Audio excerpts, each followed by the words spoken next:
Hi everybody, welcome to my channel Frugalisama. My name's Sam. This is where I talk about all things sewing. And today I've got a video looking at all the things that I've made during the month of April. But first of all, thank you so much to everyone who's subscribed so far. I've had a lot of new followers recently, so thank you so much if you are new here, and also thank you for all the returning viewers as well. It's very much appreciated. If this is the sort of thing that you like, I generally talk about sewing on a budget, usually a lot of free patterns and things like that. So I will be mentioning a couple of free patterns today. If that's the sort of thing that you like, don't forget to hit the subscribe bell button if you haven't done already, and the subscription bell, that's the right way around. That will tell you when I've got new videos out.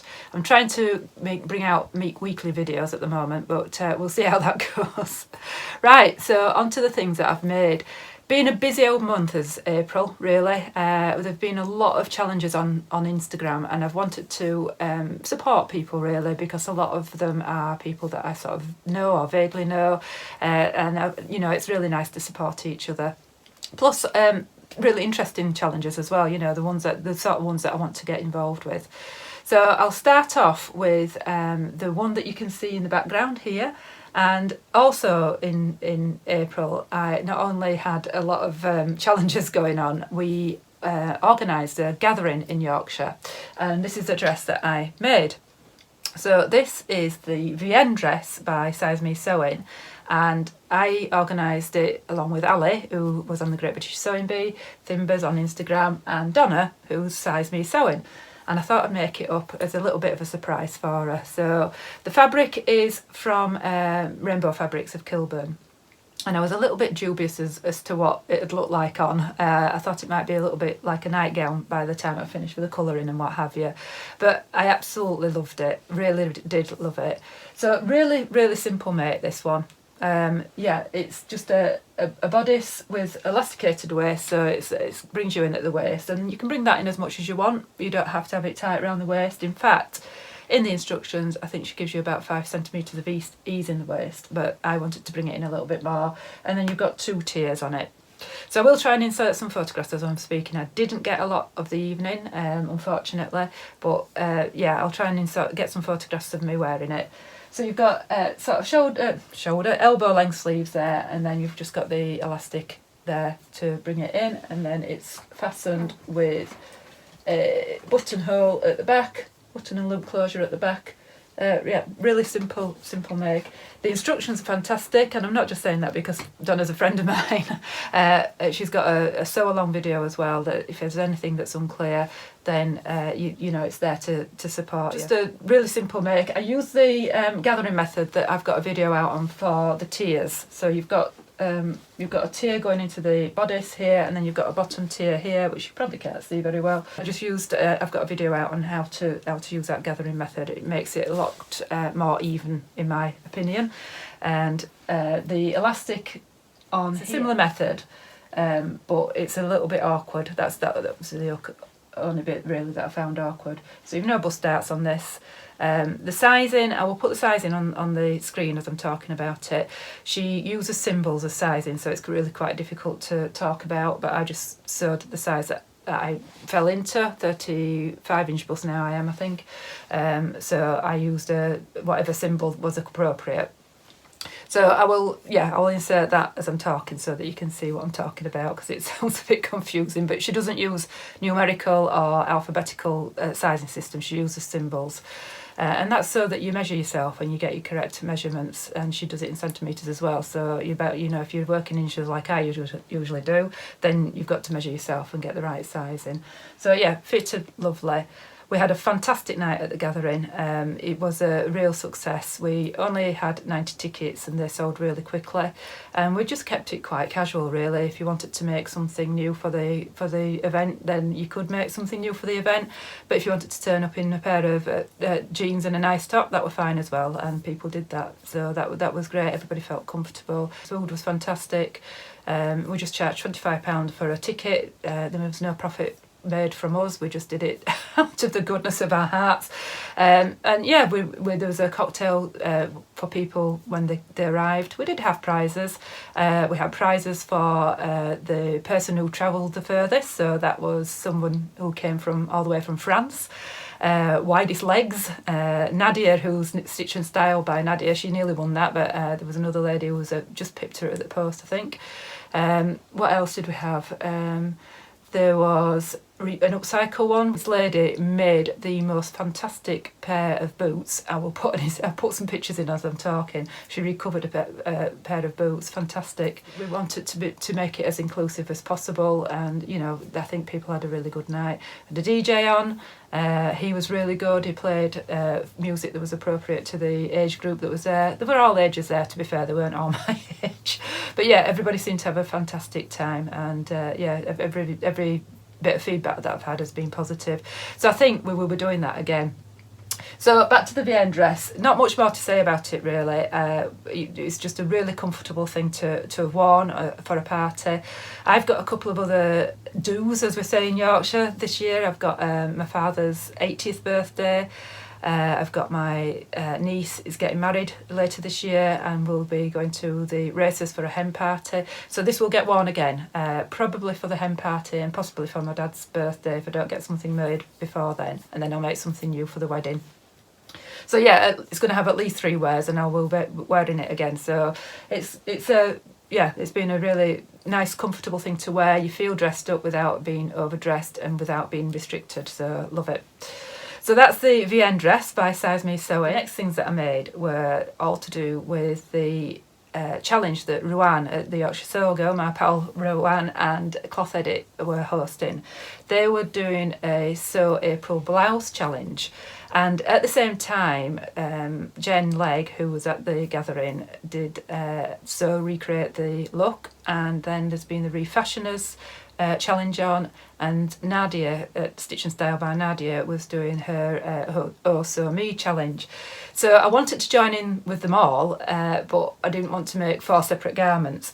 So what I did was make one garment that fit in with all the remits, all the parameters rather, of all 4 challenges. So I made a blouse, and I will insert pictures as I'm talking, but I'll show you it as well. And I made it out of upcycled materials, and I copied it, I didn't copy it because I've made it my own, but I've took inspiration from a picture that I saw in Toast. In fact, I actually went into a shop. I very, very, very rarely go clothes shopping, but I happened to be in Harrogate walking past Toast, and I absolutely loved this top that they've got, and I thought, yeah, I can make that. So I took inspiration from this top by Toast, and it was made in a patchwork style. For the challenge, the Not So Recreate Your Look challenge, for the Sew April Blouse challenge, I put together a video of 10 free blouse patterns, and I included this blouse as part of this this video, and it's called the Upcycled Blouse by Atelier Charlotte Azou, I think she's called. And yeah, when somebody Upcycle Copycat on Instagram told me about it, and I thought, yeah, that's perfect, absolutely perfect. Needed a few little tweaks to it, but yeah, what I did to it, if you look at the Toast inspiration, it's got a little stand-up collar, it's got a hidden button placket, and then it's got a curved hem. So all of those things the Charlotte Azou didn't have. So those are things that I wanted to alter. So I'd made a toile in the size that I thought was appropriate to my bust size. It is quite a loose fitting garment, and I just made a toile out of a bed sheet, and I'll show you a picture of that. So I made a toile making those little tweaks. I followed a tutorial by Digital Pattern Library to do a hidden button placket. There is already instructions on the Charlotte Azou website on how to do a button placket, but not a hidden one. So I wanted the hidden button placket. I thought that would make it more interesting and a little bit more of a challenge for me. And yeah, I followed that tutorial, it worked out perfectly. So I'll show you the hidden button placket now. Let's show you a close-up of that. So yeah, so you've got the buttons underneath there, and then it just covers up there. So yeah, I did that. I wanted the actual Toast inspiration had a wider cuff on the sleeve there, but I did actually draft a wider cuff, but it didn't look in proportion, so I actually went back to the original size.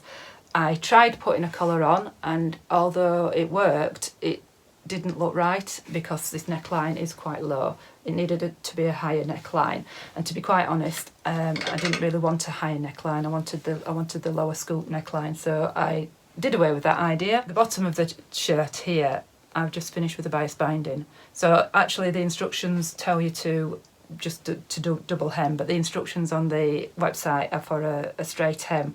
So I thought a bias binding would be better round here.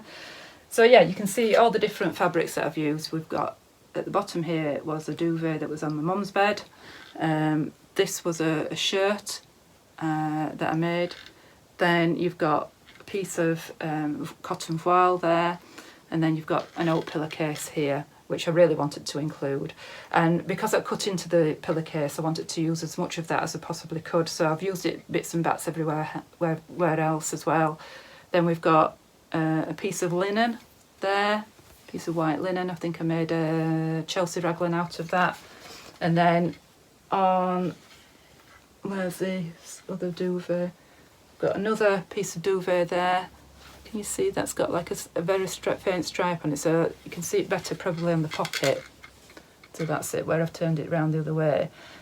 So that was a duvet that I bought when I first left home, probably about, I don't know, 1985. So I bought it from Habitat, and I'll insert a picture for you now of me wearing, I made a toile out of it because it had a fold across it. I mean, I used it as bedding for years and years, and then I decided that I would replace it. I made a toile for a pair of trousers for it, and then I've cut into it since. So you can see me wearing sort of what would have been shorts all cut off. So yeah, I've really sort of, you know, if you make a toile, you can reuse it for all sorts of things. So yeah, there's a piece of broderie anglaise on the front there. Can you see that? Hopefully you can see that. Yeah, you can see broderie anglaise there, and then there's a piece of Swiss dot there that I made a Paddington top with. So all sorts of bits, but it's kind of white on white, which is what the inspiration looked like. It was just white on white with little bits of off-white, not really quite cream. So I wanted to replicate that. So on the original, there was little bits of embroidery, and I did intend to do that black embroidery, but I thought with the embroidery on the back, not on the black, this embroidery on the back here, I thought it would detract. I thought it'd be too much. I think you needed either one or the other. So yeah, I think I'm really pleased with that. I've taken it to the studio that I've got as well, because I think it'd be really good for people to learn what different fabrics look like. You know, if you say to somebody cotton, they can see on that particular piece that cotton comes in all different forms. So I thought that'd be really good. Yeah, things that have changed. I'd probably go down a size next time. It is oversized. It's supposed to be oversized. And when I did the toile, I knew it would be a little bit big, but I didn't want to lose any, you know, with doing the patchwork, I thought it might lose a bit. So if I were going to make it in a solid, I'd probably go down a size. It depends on what fabric you make. If you make it in a really drapey fabric, then it's fine. But apart from that, it's a really good free pattern is that one. Really enjoyed making it. I've got a little label on the inside there that says you're a limited edition, which is a Rosy Cheeks one. And then the little addition is that I put different mismatching buttons on it. So I didn't have 5 of the same anyway, and I thought actually it's a great way of using all those odd buttons that you've collected over the years, and it really goes in with the patchwork feel of it. So yeah, enjoyed making that one. And I did try and use as much of the pillowcase as I possibly could as well. So I've used the pillowcase on the plackets here, and they're actually sewn on plackets rather than grown on plackets. And then the cuffs here, I used the pillowcase there, and all the bias binding, which is around the neck and at the bottom as well. I've used the pillowcase for that. So I've got little bits of it left, but I thought once I've cut into it for that embroidered piece, it would be a shame just to leave it, you know, just to cut off like that. What else did I do? I think that's it for that. Oh, the only other alteration that I made from the original pattern is I neatened off the cuff on the inside here. It just tells you to attach the cuff without enclosing that raw hem there. So yeah, that was a real challenge for me, and I thought it fitted in with the refashioners, the Sew April blouse. It also fitted in with the So Recreate Your Look because I used the toast inspiration, and also me, Nadia, wanted you to do something that you've altered, and there's lots of alterations there, adapted to suit you or your style or to fit. So I thought it fitted in really nicely with all those challenges. So the other thing that I've made for the So April blouse and the refashioners is this blouse that I'm wearing now. You can't see much of it, but I'll insert photographs because if I stand up, I'll knock my dummy over. But yeah, this was another one that I featured in my video, and it's the Karmme Apparel Imby Flowy top, and I made it from an old sari that I had. So you can see all the bits of gold reflecting here. So I had gold bits going through, and then if I open it up here, you can see it's that's the inside of the sari. There's a panel of cotton down the one side of the sari, and that I think is to prevent it from tearing, because it's made out of silk. I think it's to prevent it from tearing when the wearer pulls it across. And then you can see on the ribbon here, this is just the edging of it, and I just turned it over and made the ribbons. So this is just one size only. There's no sizing, but you can see there's lots of room in it. She said it's an Australian size 8 to 14. When I put it on Instagram, somebody said, wonder what it'd look like with a bit bigger bust. And on Sunday, I went out with my pals, wore this, and I have a couple of friends who've got much bigger bust than I have. I've nothing to speak of really. So my friend's a 38D. She tried it on and looked fantastic in it. And I think that's possibly the fabric as well, because it's quite a lot of drape in it. So I'll show you a picture of my friend wearing it so that you can see that it does look okay. But yeah, I probably wouldn't want a cotton poplin or a lawn even.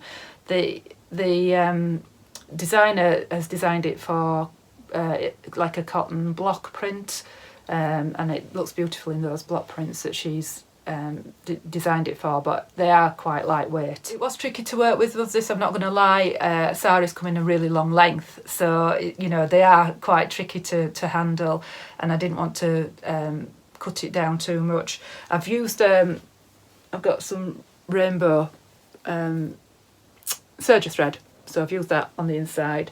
This bodice is lined, and then the rest of it is quite see-through, so I do normally wear a little top underneath it so that you can't see what I've had for my dinner. So yeah, it's lovely. It was quite straightforward. There is a lot of gathering, I'm not going to lie, and you can't really use the elastic method with this because it's not all gathered into one bit, and especially with it being quite delicate fabric, I don't think I'd want to use it. But the instructions are quite good. Karmme Apparel, she's not a pattern designer, that's not a job. She sells handbags, so she's done a really good job of actually writing the instructions, I believe. I followed them quite easily, and she's got a little video as well to help you along. So yeah, absolutely love this. It's probably my favourite make. And the friend that tried it on, she said, oh, when you've done with that, can I have it? So I might be making her one of these as well. So it might be a selfless sew. So going on to the selfless sew, that was the other challenge that was on, that I couldn't quite fit into the remit of all the other ones. And I decided to make something for my impending granddaughter. Now, because I was so busy during April, these didn't actually get made until 1st of May. I made one yesterday, which was the 2nd of May, and then one on the 1st of May. And I did talk about these on the video. I made a little video about children's patterns, babies' patterns. So I made the little rainbow jumper. How cute is that? And we've got the rainbow overlocking thread on the inside as well.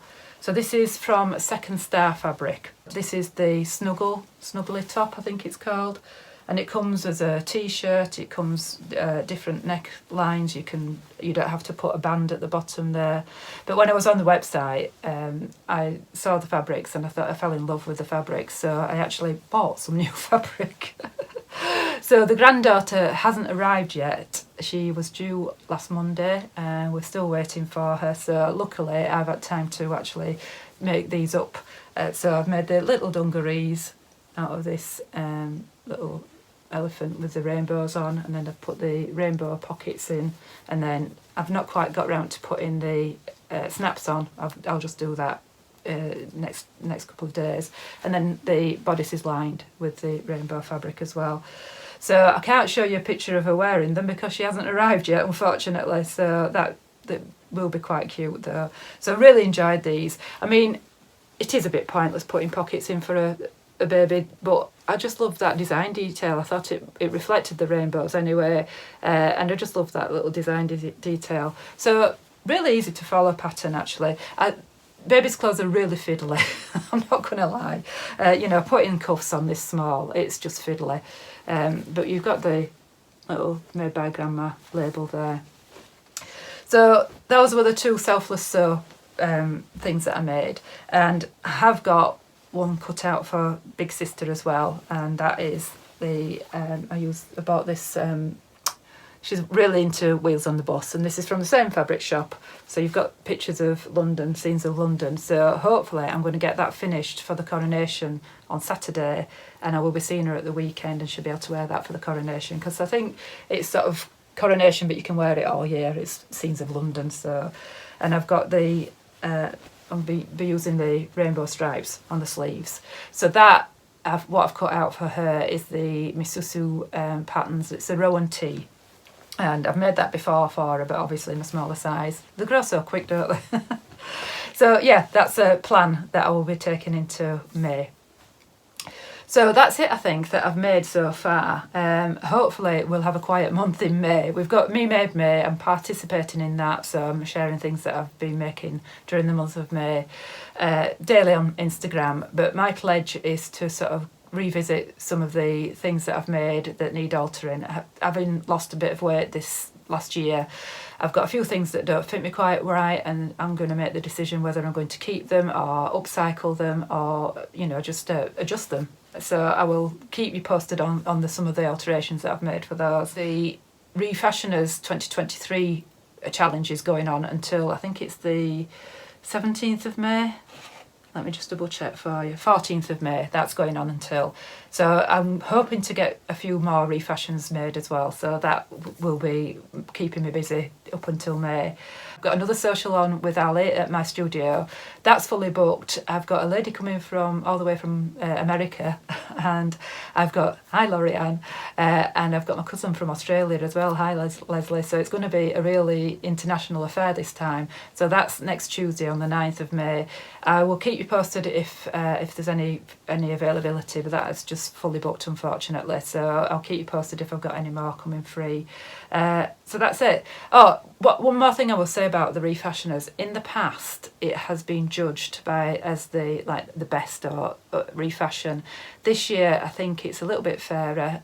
So if you want to get involved and you've never done any refashioning before, and you fancy having a go, they are just doing it as like what you do, like a bit of a draw. As long as you tag them correctly, then you will get entered into the draw. So there's sort of more prizes, and I think there's smaller prizes, so there's not a big I think there might have been a sewing machine in the past, but yeah, so I thought I'd just mention that because I think it's worth participating if it's something that you're wanting to have a go at, and I've inspired you with some of my refashions, or you've got some ideas of your own. Yeah, I think it's a good thing to sort of make the best out of what we've got, and that's one of the hashtags that they're using. Hashtag use what you have.